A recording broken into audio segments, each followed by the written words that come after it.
Assalamualaikum warahmatullahi wabarakatuh. Sahabat Al-Quran, jumpa lagi di channel ini. Kali ini kita akan membahas tentang mad silah qasirah dan tawilah. Jadi pembahasan ini berkaitan dengan pembahasan sebelumnya, yakni hak dhamir. Nah, hak dhamir itu ada yang dibaca sebagai mad silah qasirah dan ada juga yang dibaca sebagai mad silah tawilah. Tetapi ada yang tidak dibaca sebagai mad atau bacaannya pendek. Hak dhamir itu terletak di akhir kata yang berarti dia untuk orang ketiga tunggal. Bacaannya bisa berharokat fathah, bisa dhammah, dan bisa kasrah. Bisa ha, bisa hu, bisa hi. Jika dibaca sebagai mad, maka berarti dia dipanjangkan. Kita mulai dari yang pertama, yakni mad silah qasirah.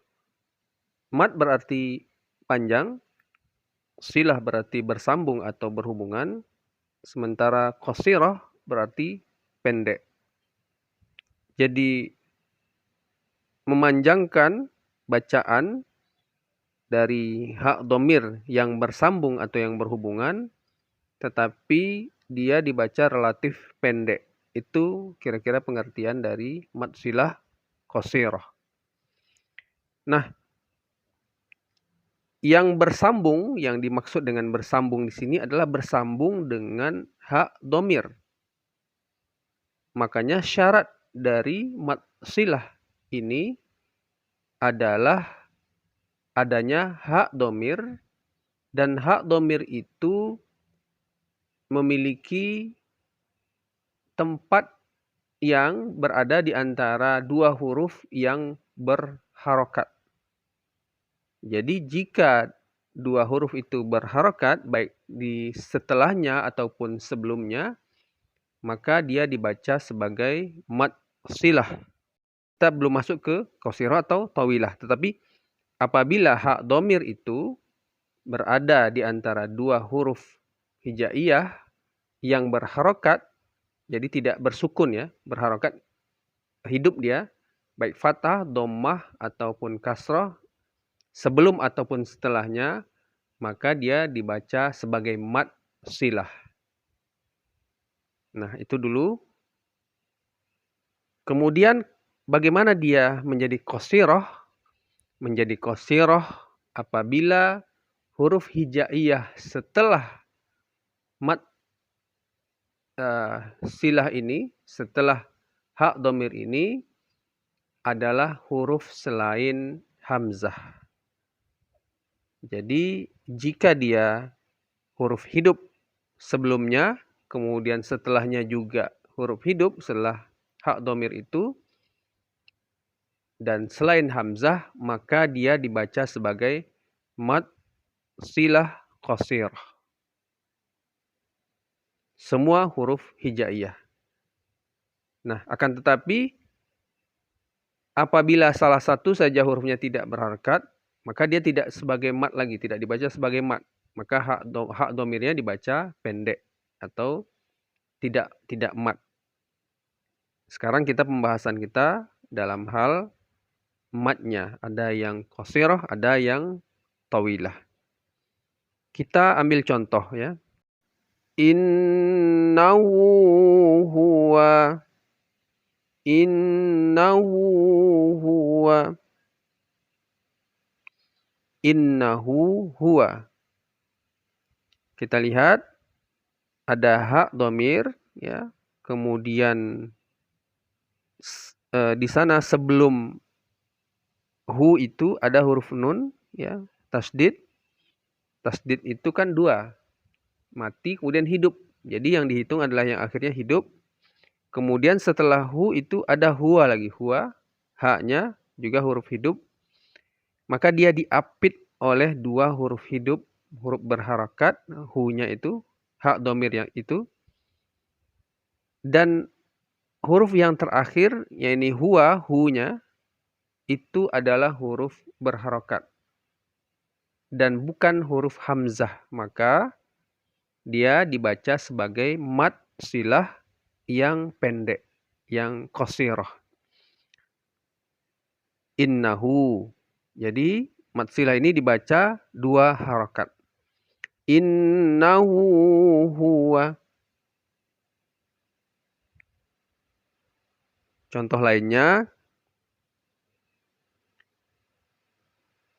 wa utubihi mutasyabiha. Wa utubihi mutasyabiha. Bihi mutasyabiha. Bihi, hi, ya. Hi dibaca panjang. Dalam beberapa mushaf, alif berdiri, ya, alif tegak berdiri. Tapi yang lain, kalau mushaf Madinah, ada ya. Hanya biasa, tapi kemudian ditambah dengan ya. Tapi bacanya sama, panjang 2 harakat. Nah, hak itu, hak domir itu, hi itu yang dibaca hi itu, sebelumnya ada huruf ba yang kasroh, dan setelahnya ada huruf mim yang dhammah.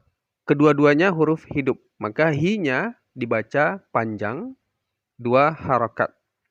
Karena mim, ya, setelah huruf ha itu ada huruf mim dan bukan huruf hamzah.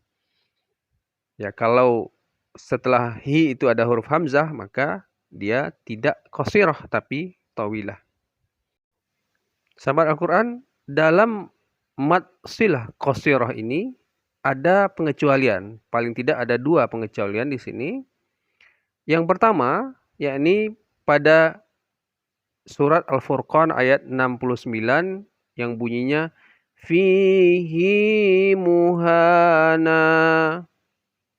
Fihi muhana. Jadi kalau menurut konsep awal tadi, ya, kalau ada hak domir yang sebelumnya huruf mati atau huruf bersukun dan setelahnya huruf hidup, atau sebaliknya salah satunya ada sukun saja, maka hi-nya, maka huruf hak domirnya itu dibaca pendek. Tapi khusus ini, ya, khusus pada fihi muhana ini, hi-nya dibaca panjang. Hak domirnya dibaca panjang sebagai mad silah qasirah. Nah, pada bacaan fihi yang lain itu pendek. Misalnya kita baca, ya, fihi zulumatu wara. Fihi zulumatu wara. Fihi, hi-nya pendek. La raiba fihi hudal. Ya. La raiba fihi hudan. Pendek aja hi-nya. Jadi semua fihi, sebuah minhu, ya, ada hu di situ, dan sebelumnya itu ada nun sukun. Yang penting ada sukun sebelum hu itu, maka dia dibaca pendek. Tetapi khusus ini fihi muhana, hi-nya, hak domirnya dibaca panjang sebagai mad silah qasirah. Pengecualian lainnya ada dalam surat Az-Zumar ayat 7. Ya, ini yang berbunyi wa in tashkuru yaradahu lakum.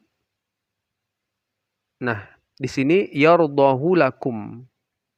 Ini juga pengecualian dan sebenarnya sudah dibahas dalam pertemuan sebelumnya. Yardahu, hu, hak domirnya sebelumnya ada dha dan setelahnya ada lakum.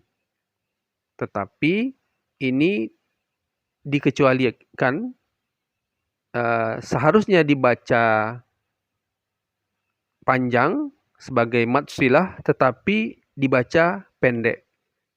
Yardahu lakum. Jadi tidak dibaca yardahu lakum, itu salah. Yang benar adalah yardahu lakum, dibaca pendek. Karena dia bukan mad silah qasirah.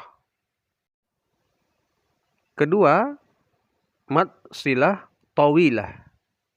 Nah, syarat awalnya sama seperti tadi, yakni hak dhamir yang sebelum dan setelahnya itu adalah huruf hijaiyah yang berharokat. Tetapi yang tawilah ini, huruf setelah hak dhamir itu adalah huruf hamzah.